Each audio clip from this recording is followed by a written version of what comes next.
Section 3.7a is about percent of change. Percent of change is when you have an increase or a decrease that's expressed as a percent.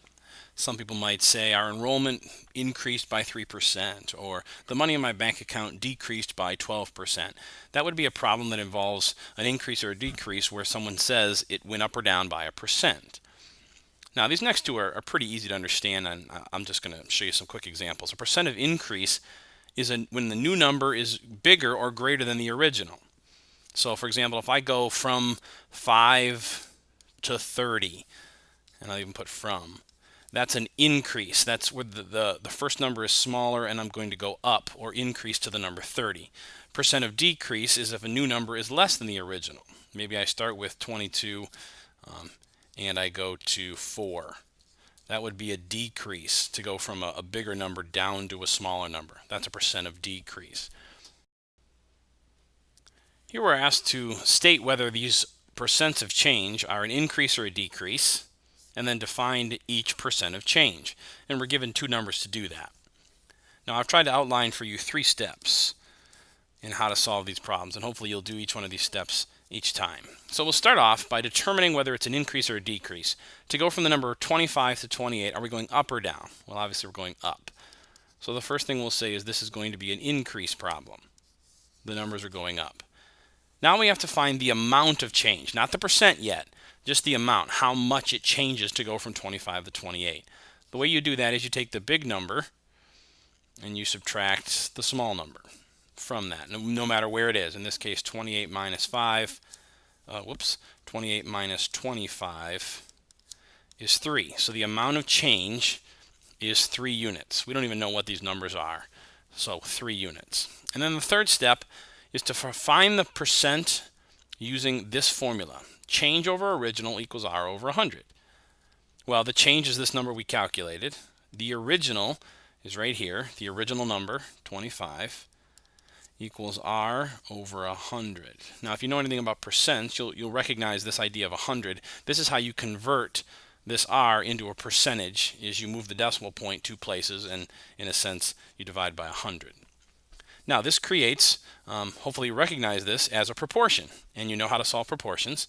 You do that by using the cross product. So 300 equals 25R. Isolate the R by dividing both sides by 25. Now dividing by 25 is like figuring out how many quarters there are in $3 here. Well, there's 12 quarters in $3. So R equals 12. So I'm going to go over here and say R equals 12. Now 12 what? Don't forget we're trying to find percent of change. So this is a 12% increase to go from the number 25 to 28. Here's another percent of increase or decrease problem. Step number 1, we have to figure out if we're increasing or decreasing. And to go from 30 to 12 is a decrease. So we know the value is going down. Step number 2 is you have to find the amount of decrease. Take the bigger number minus the smaller number, and that's 18. So there's my amount of decrease, or my change, if you will. And then we need to use the formula now. And the formula, if you remember from the last slide, is change over original equals R over 100. And we'll plug the values in. Well, my change I figured out was 18. My original value, I go back up here, is 30. And that equals R over 100. That's a proportion, 2 ratios that are equal. So we solve using the cross product. 1800 equals 30R. Isolate the R by dividing both sides by 30. Now one thing you can do when they both end in zeros, you can cross off the zeros on the end. So you end up with 180 divided by 3. Well, 18 divided by 3 is 6, so we got that extra 0 here. So it'll be 60%, and that's a decrease. Now something about the decreases is, if you want, you could write this as a negative 60% is another way to show that it's a decrease. It goes down 60%.